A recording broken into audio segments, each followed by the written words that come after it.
Čaute, som tu znovu, váš Mega Live Štefaník.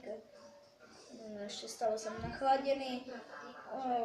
Včera som nakrúcal pár videí, dneska chcem ďalšie, a keďže som takto z rána, no ako, môže byť tak okolo 11, ja ani ten čas nepočítam, ale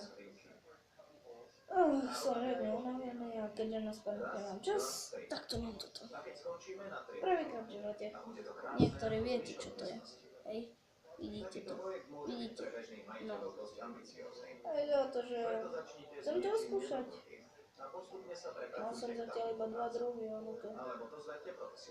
Proste to chcem skúšať. Už je zatvorený. Vezmeme si pliešok, keď je taký krásny. Trošku námahavé. Takýto krásny pliešok tu budete mať. S vyritým niečím, nejaký byk alebo čo. No proste sa idem dať. Najprv odstránim uvoľnenú farbu. Predtým zmiešam olejovú farbu s to je ale sladké. A to spôsobilo problém. Ja si nečudujem, že to má toľko energie, hej? Necháme vyschnúť. Keď chcete, dajte si to aj vy. Je to extra. Začítame si tu zloženie, no. Energia 194 kJ, neviem čo to znamená, ale viem, že je to veľa. Tuky 0 gramov, nasýtené mastné kyseliny 0 gramov, sacharidy, cukry 11, bielkoviny 0, soľ 0,1, vitamíny 8 mg, kyselina pantetenová 2 mg,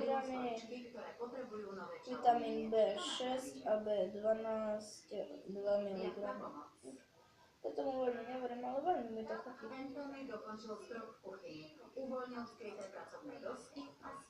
Ale nám ste uverili, že toto nie je podfúk. Je to úžasné, už teraz to vyzerá sviežejšie. Vidíte? Keď je kuchyňa vyprataná, vidíte linku a úložné priestory. Spálne vymeníme zárubňu a dvere z novými pármi.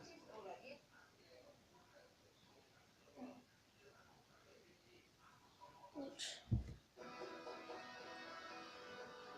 Keď je všetko hotové, poslednou úlohou je dom skrášliť. Čisté okná, pustia viac svetla. A to tento dom potrebuje. Dneska bude rušenie. Umýte okná a ak to nezvládnete sami, najmite si niekoho. Čo sa týka svetla, zapnite lampy. Matné osvetlenie pôsobí ošumelo. Preto zapáľte všetky svetlá. Keď majú prísť kupci, otvorte okná a pustite dnu čerstvý vzduch. Nie je nič horšie ako zapuchnutý dom. Keďže som teraz plný energie, ešte sa 2 minúty vám ukážem nejakú ukážku. Myslím, že niektorí toto už poznáte, volá sa to spinner. Ja s tým veľká sranda. Ja s tým veľké triky neviem, jediné čo viem je veľký sklon, ale aj to nevždycky sa mi vydarí. Takže to len proste takto si to rozkrútim. Ešte toto som chcel, že v žiadnom prípade nesmiete miešať Red Bull s čipsami alebo tak, pretože to je strašne, ale že strašne extra. Ja už som to spravil, vidíte. A toto je koniec videa, takže lajkujte, odoberajte, čaute a kúpte si Red Bull.